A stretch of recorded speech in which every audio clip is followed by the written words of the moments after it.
It's the miracle material of spaceships and soda cans. Light enough to fly, but tough enough to hit a baseball. It can protect and preserve, or reflect and reveal the secrets of the universe. Stamped, melted, rolled, or even foamed, it has changed the world. Now, aluminum on Modern Marvels.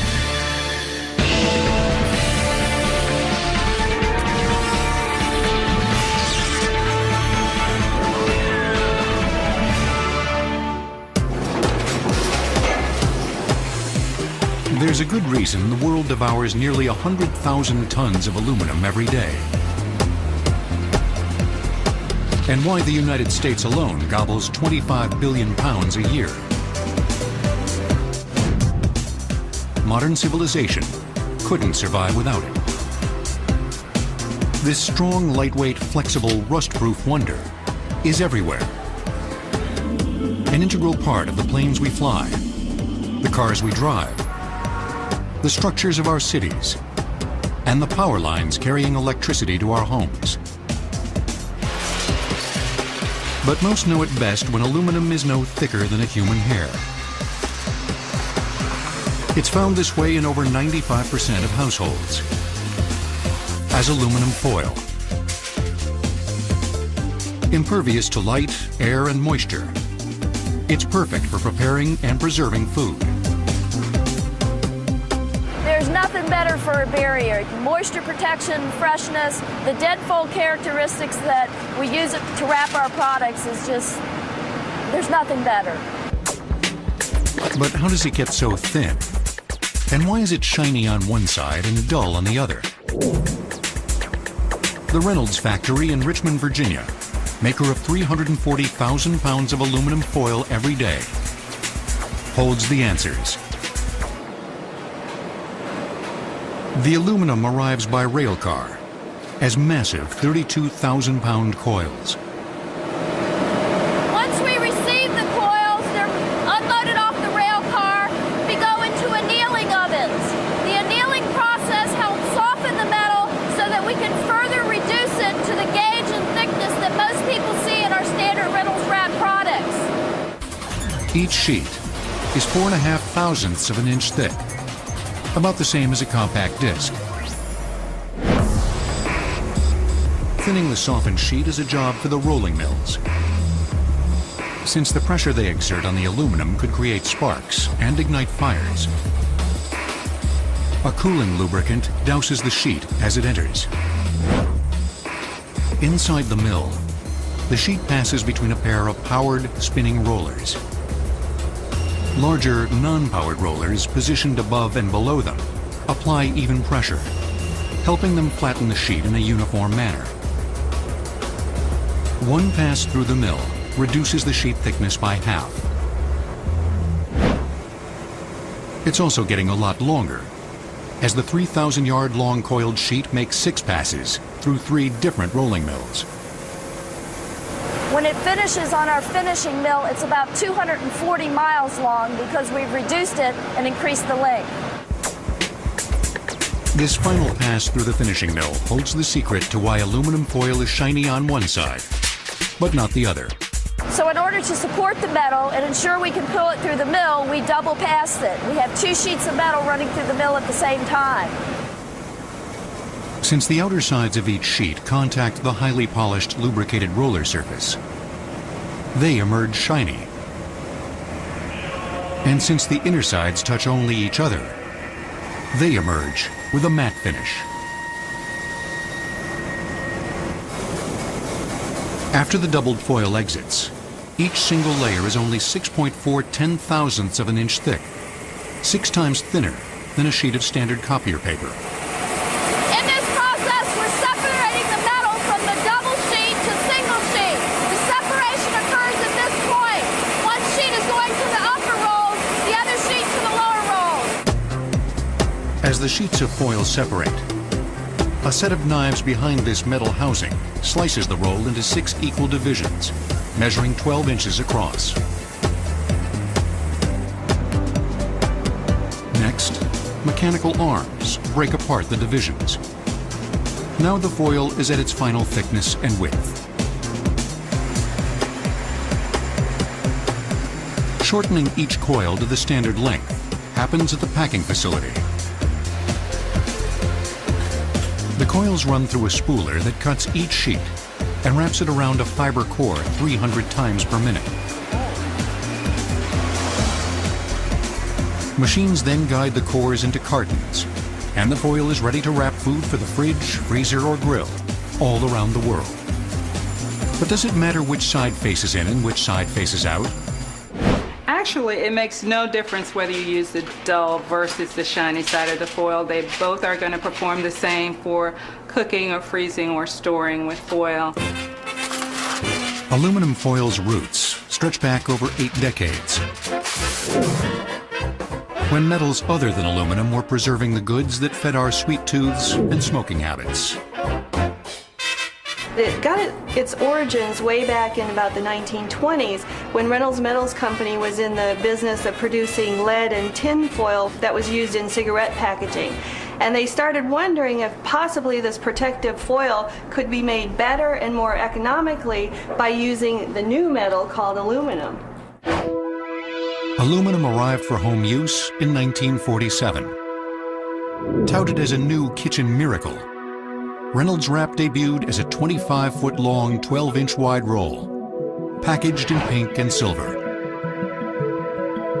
Well, aluminum foil as a household foil was never made from lead or tin. And it's kind of interesting that people still refer to it sometimes as tin foil today.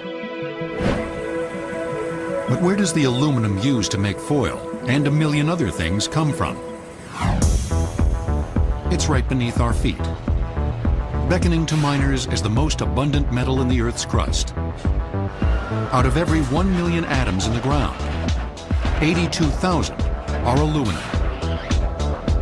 But pure aluminum doesn't exist on its own in nature. It can be found locked away in reddish deposits of bauxite ore. The richest deposits of the ore exist in Australia,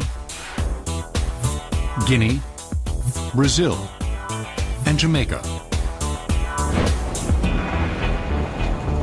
A refining process will begin to extract the stubborn aluminum. A caustic soda digests the ore-rich dirt into a liquid and allows the separation of its components. The resulting white residue is then dried into a fine white powder, a compound called aluminum oxide, or alumina. This is the stuff from which aluminum is made. The trick now is isolating the aluminum from the oxygen. To pull that off, you need to transport the alumina to a production facility, like the one Alcoa operates here, near Evansville, Indiana. We receive a barge every day into our ore dock. It's got roughly 3.2 million pounds of alumina on it. And we vacuum it out of the barge. It's basically like a large vacuum cleaner that you'd use at home. The vacuum snorts about 300 tons per hour, emptying the barge in 10 hours and depositing the powder onto conveyor belts. Actually, there's no smell to it at all. It's got a real granular feel to it. It's a little more coarse than what talcum powder is, more like salt. Inside the 120-acre mega complex, 750 pots await the powder. Each contains a molten salt bath. Every 2 minutes, an overhead feeder dumps 7 pounds of alumina into one of the pots. As the powder begins to melt, the most critical component to isolating the aluminum takes charge.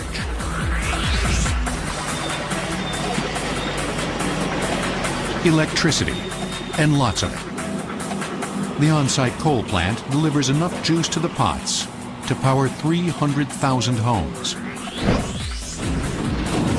The electricity flows through copper rods connected to steel blocks suspended in the pot's salt bath. The aluminum oxide molecules filling the bath contain 2 aluminum atoms and 3 oxygen atoms. The electric current breaks the bond and forces the atoms apart. And in that process, you're making liquid metal. The metal is a little bit denser than the bath. It settles to the bottom of the pot, and then carbon dioxide bubbles are given off. But the process isn't over yet.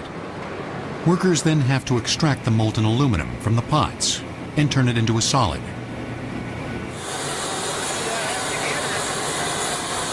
Crews literally vacuum the metal out in a process we call tapping.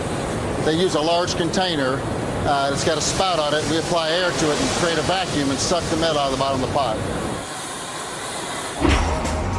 Forklifts then transport the crucibles to a holding furnace, where cranes lift and spill out the molten metal.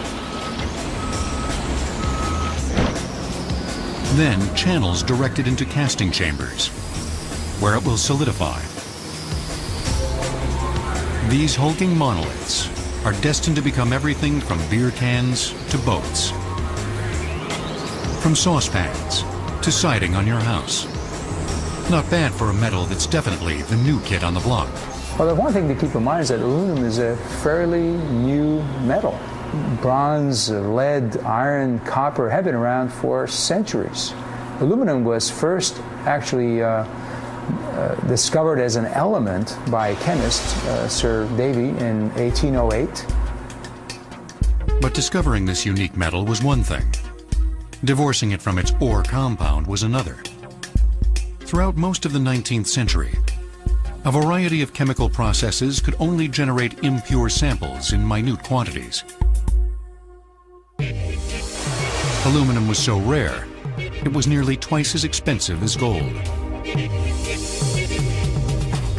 In the 1880s, when advances in processing helped reduce its price, it was the fitting choice for engineers completing construction of the Washington Monument, who sought a precious capstone for their masterwork. The aluminum pyramid they placed atop the marble spire weighed 100 ounces. At the time, the largest piece of aluminum ever cast. 2 years later, in 1886, came the discovery that made aluminum accessible and inexpensive. Two scientists working independently, Frenchman Paul Héroult and American Charles Martin Hall, hit upon the chemical electric extraction process still in use today. Aluminum's market price plummeted to less than $1 per pound. The breakthrough unshackled the metal and triggered the rise of revolutionary new industries. Today, one of those industries crafts the aluminum that helps lift the most massive commercial airliner ever built. Producing new aluminum from recycled aluminum scrap requires just 5% of the energy needed to create it from raw materials. Aluminum will return on Modern Marvels, here on the History Channel. We now return to aluminum on Modern Marvels. This Goliath double-decker jet, the Airbus A380, is the largest commercial aircraft in the world. It stretches 10 feet longer and towers 16 feet taller than a Boeing 747. It weighs in at a whopping 1.2 million pounds. And like most commercial aircraft, 65% of that bulk is aluminum. It's a no-brainer that aluminum's lightweight makes it a perfect construction material for planes. But more important is its flexibility. Aluminum is ideally suited for flying more than any other material. It's important that the material be able to withstand and give and take in those pressurizations and depressurizations that occur thousands of times over the life cycle of an airplane. The wings of the A380, like any airplane, suffer constant stress. On the ground, they sag from their own weight. In the sky, the airflow required for lift pushes the wings in the opposite direction. The A380's pliable wings span over 260 feet and are comprised of the largest pieces of aluminum on the plane. 10 separate sheets case the surface of each wing, 5 on top and 5 underneath.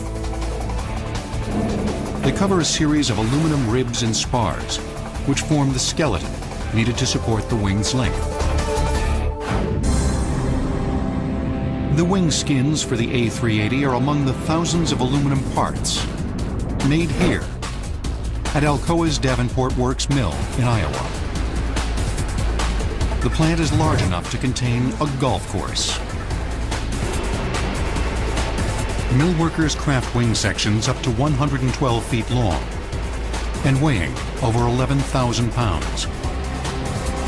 They begin with enormous 18-inch thick, 70-inch wide aluminum alloy blocks, weighing 30,000 pounds.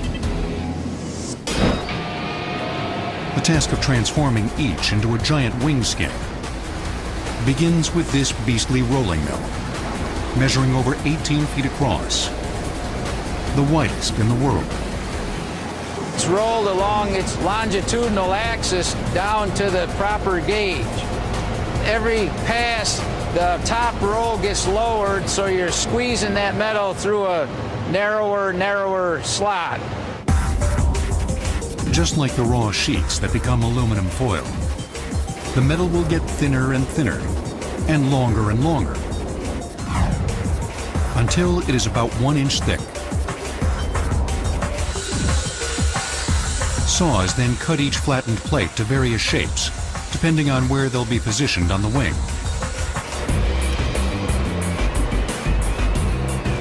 Finally, twin milling heads refine and taper the pieces as necessary by skimming the plate surface. If we use 30-inch diameter cutter, it will generate this machine pattern on here that looks like swirls. The completed wing skins are now ready for assembly by Airbus and other aircraft manufacturers. Flying with anything but aluminum seems almost inconceivable today. Yet plane-making pioneers fashioned the bodies of their crafts out of fabric-covered wood.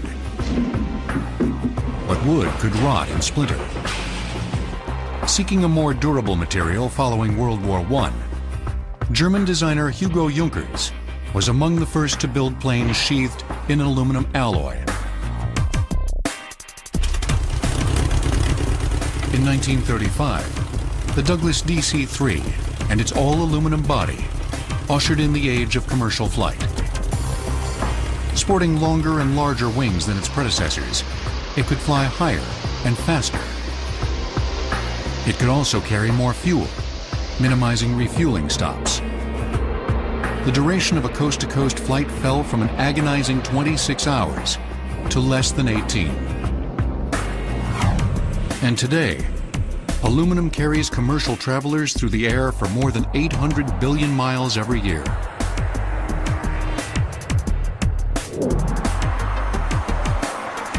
But planes aren't the only form of transportation revolutionized by aluminum. Each year, the automotive industry uses over 15 billion pounds of aluminum to make our cars. And with every year, it's using proportionally less and less steel. Why? Well, for starters, it saves gas. Aluminum is significantly lighter than steel, and it gives you somewhere between 30 and 50% mass reduction compared to steel. And the general ratio is if you take 10% of the mass out of a vehicle, you can get up to about 8% of improvement in fuel economy. Automakers prefer aluminum not only because it's the perfect diet pill for steel-heavy cars, but also because it's easier to melt and to shape. That's a big plus when it comes to casting the parts for the engine. That represents much of a car's weight. What we've done here is take two crucibles. We filled one with aluminum and the other one with chunks of steel. We put both of these crucibles in a furnace and we set the furnace at 800 degrees centigrade. You can see that the aluminum is melted and the steel is still chunks of steel that are sitting there, maybe a bit red hot, but nevertheless not melted. This is one of the most critical and important attributes of aluminum, that it can melt at low temperatures. So we can melt it and pour it into cavities to make castings. While this fluid wonder metal is helping cars lose weight under their hoods, it's also helping them get their bodies into shape. It also allows you to make a lot of shapes that you couldn't make otherwise. One way GM shapes its aluminum parts is with water, in a process known as hydroforming. The reason we tube hydroform is we're able to form it in any particular shape that we need it without welding sections together. The hydroforming process allows us to make one part, and it is proven to be higher durability than you get out of two pieces welded together. These water-shaped tubes will become part of the frame of a Corvette. Once a tube enters the die, high-capacity pumps flood it with up to 100 gallons of water. The resulting pressure helps the aluminum form into the precise shapes of the die. It's all over in less than 2 minutes. I'm sitting in the Corvette body structure that contains aluminum hydroformed rails. These aluminum rails replaced steel rails that serve the same function but were heavier. This enables us to produce a Corvette that is lighter and has better 0 to 60 time than you would get with the steel version. The pressure to shape aluminum car parts isn't restricted to water. You can also use air with a new technology known as QPF. It stands for Quick Plastic Forming, which is not plastic. We're working with aluminum, but we take aluminum to an elevated temperature state in order to form parts in shapes that we can't normally form. In this operation, we're making the Cadillac STS trunk lid. The inner panel is just now coming out of the press fully formed. What's coming in is the preheated aluminum sheet. As soon as that die gets closed, we use air pressure to force that aluminum up against that steel die cavity that gives us our shape. QPF technology fashioned aluminum body panels for GM's fuel cell-powered concept car, the sequel. Whether powered by hydrogen, battery, or hybrid engines, future vehicles must become lighter than ever to be competitive. When you put a lot of money into the powertrain, like you need to do in those vehicles, it doesn't make sense to pull around a steel cage. But aluminum is also a big hit in a different kind of cage, a batting cage. And one of the secrets to creating a bat that'll clean up against the competition is to give it one outrageously hot bath. In 1973, a car on the road in America contained an average of 81 pounds of aluminum. By 2006, the average was 319 pounds. Aluminum will return on Modern Marvels. We now return to aluminum on Modern Marvels.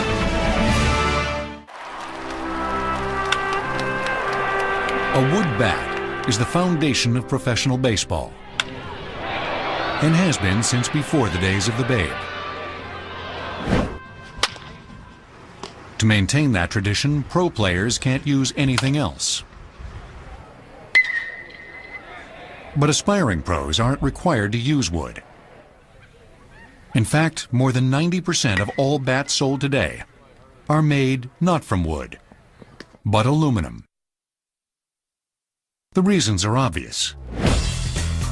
First, bats made from aluminum are lighter, enabling players to generate more bat speed as they swing. Unlike wood, aluminum can be strategically balanced along the length of the bat, allowing it to channel vibrations and transfer energy more efficiently. As a result, on contact, baseballs fly up to 20 feet farther. And the bat's sweet spot, the ideal hit zone, is larger. They debuted at the collegiate level in 1974 and forever altered the nature of the game. By 1976, the batting averages for NCAA had climbed 30 points.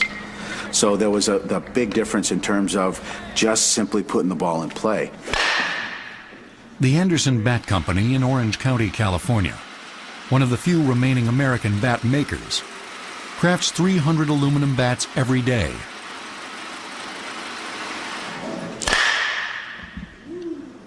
The simple shape of the aluminum bat masks the precise science behind its creation.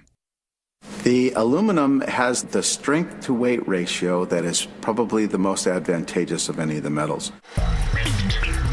Anderson makes its top-of-the-line bat from an aluminum alloy with a touch of zinc that adds toughness and durability. The process begins with 17-foot-long hollow aluminum tubes. An operator saws the tubes to lengths ranging from 22 to 26 inches, depending on the final bat model. Then it's up to a machine called the rotary swedger to reshape each tube into a precisely molded and balanced bat.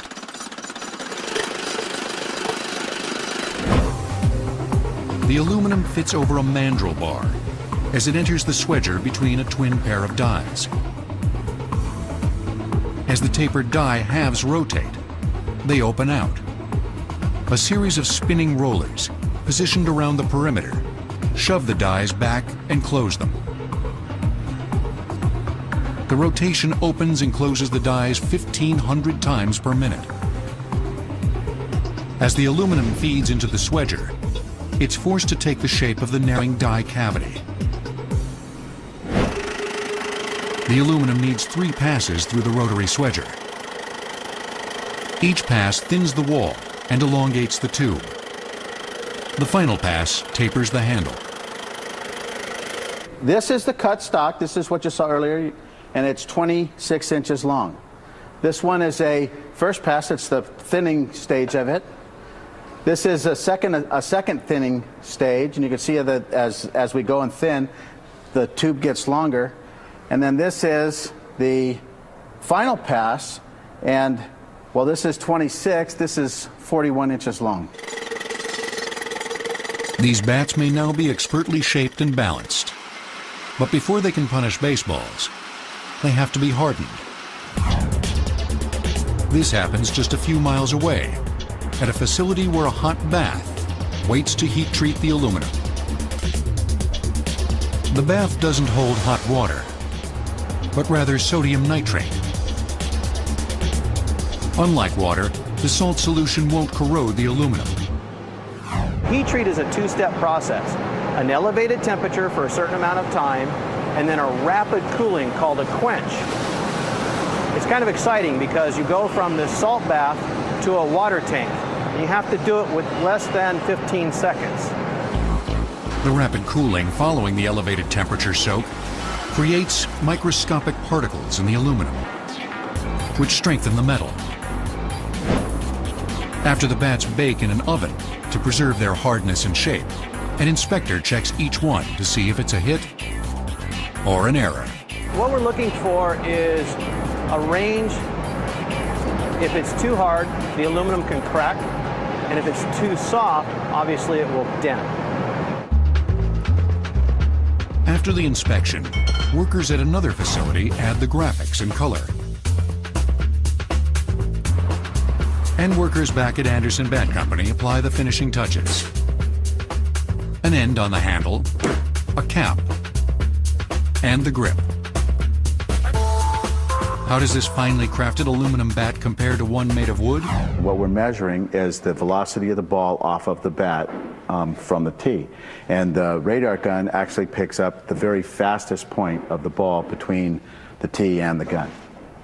And we're going to start with the wood bat. Okay, that's 86 miles an hour. 85. And now the aluminum bat. 91. 91. Wow. If, say this point right here is my ideal hit zone, where I'm going to get my best performance, with an aluminum bat, the size of that hit zone is going to be larger than with a wood bat. So say the wood bat is going to be the size of a baseball. Your aluminum bat's going to be double that. It's going to be the size of 2 baseballs. So the chances of me getting better performance when I miss-hit a bat is going to increase as opposed to using a wood bat. Will aluminum bats ever graduate from college to the pros? Don't hold your breath. Baseball is a very traditional sport, and wood, the crack of the bat, and all of that is very much a part of the fabric of baseball. At the same time, if you were to put an aluminum bat in the hands of professional players, you would have to change all of the records. They'd have to be asterisked. Ball players aren't the only ones reaching new heights with aluminum. NASA is using it to gaze into the deepest reaches of the universe. At the point of contact, an aluminum bat generates up to 4 tons of force on a baseball thrown at 90 miles per hour. Aluminum will return on Modern Marvels. We now return to aluminum on Modern Marvels. In 2016, a new telescope called the Giant Magellan, the world's largest, will begin peering skyward from an observatory in Chile. A cluster of 7 mirrors, more than 80 feet in diameter, will redirect so much light from the heavens to astronomers' eyes. It will produce images up to 10 times sharper than the Hubble Space Telescope. It will allow astronomers to study newly discovered black holes, stars, and galaxies. But the Giant Magellan wouldn't see anything without aluminum coating each mirror. Your mirror at home uses a layer of silver, and it's actually slightly more reflective than aluminum. But astronomers use aluminum for their telescopes because it's more durable and less expensive to maintain. Making aluminum-coated mirrors for telescopes isn't as simple as dipping a brush in buckets of aluminum paint and slapping it on glass. Just ask the scientists at NASA's Goddard Space Flight Center in Maryland. The setting for the transformation of glass into mirror is a vacuum chamber. The process of coating the mirror demands that the environment not be contaminated. We actually evacuate most of the air out of the chamber. So the cleaner the chamber is, the cleaner the coating is going to be. With the glass in place, it's time to add the aluminum. These staples are 99.999 pure aluminum. We use these as the base for the aluminum coatings. We put them on by hand on the tungsten filaments to prepare it for the coating process. The lid lowers, sealing the chamber, and a pump removes virtually all the air. An electric current heats the filaments, melting the staples and removing any lingering impurities in the aluminum. Once the aluminum is melted, this is the way it looks on the filament. So you can see that the aluminum is no longer a hard staple, but it's actually wetted along the coils of the filament. Next, a second, stronger electric current passes through the filaments. In a blinding flash, the aluminum vaporizes. The hot aluminum gas rises and condenses on the cooler glass surface. The deposited layer is 1,500 times thinner than a human hair. But as shiny as the aluminum coating is, it faces a host of enemies. Over time, moisture and pollen and bugs and things like that will get on the optical surfaces, and they'll start etching into the aluminum, and they degrade the coating over time. The only way to restore an aluminum-coated mirror is to remove the corrupted coating and replace it with a fresh one. It's a major event for observatories and a necessity about every 2 years. First, technicians must remove the mirror from the telescope's housing. Stripping off the old coating starts with soap and water. Chemical solvents then eat away the aluminum coating to reveal the underlying glass base. Next, paper towels are used to clean and dry the glass before a vacuum chamber lowers into place and deposits the shiny aluminum. Bugs and dirt aren't a worry for the orbiting 95-inch aluminum-coated mirror on the Hubble. But NASA engineers have to guard it against an entirely different threat. You go up in space and you have extreme differentials. If it's facing the sun, if it's nighttime, you're talking hundreds of degrees in variation, and that'll change the contour of the mirror. Trying to lick the problem, NASA scientists have developed a new kind of aluminum mirror without a glass base. You can use the aluminum to make your mirror and the mounting structure all out of the same material. If the temperature changes, then your mirror and your mounting structure then shrinks or expands by the same amount. So you don't get distortions and stresses that will twist the mirror and destroy its imaging properties. The challenge for NASA's engineers is to turn pure aluminum discs like this one into mirrors. Pulling that off requires getting rid of the rough surface. A diamond-tipped lathe is the answer. It will dig in just below the surface, and in a uniform slice, begin to smooth the aluminum to a natural shine.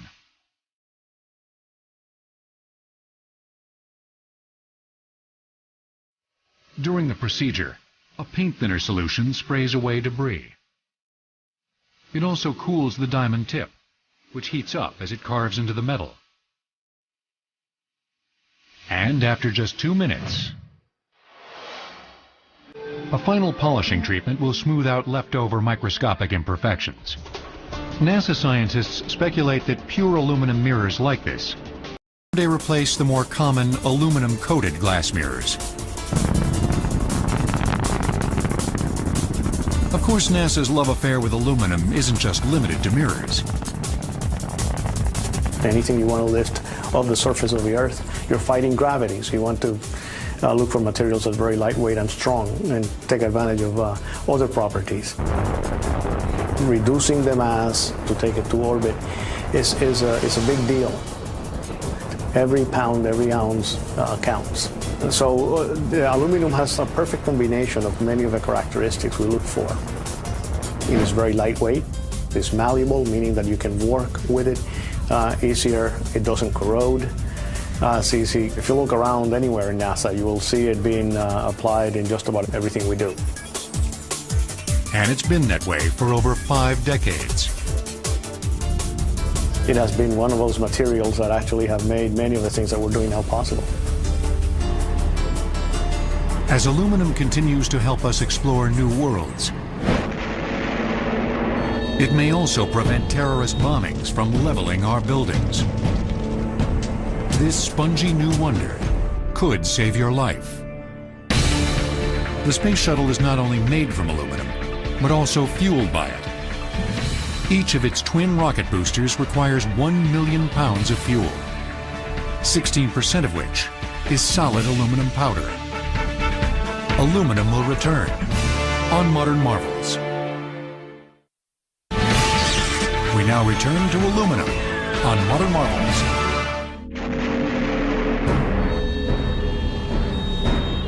(1983) Beirut, the United States Embassy Building.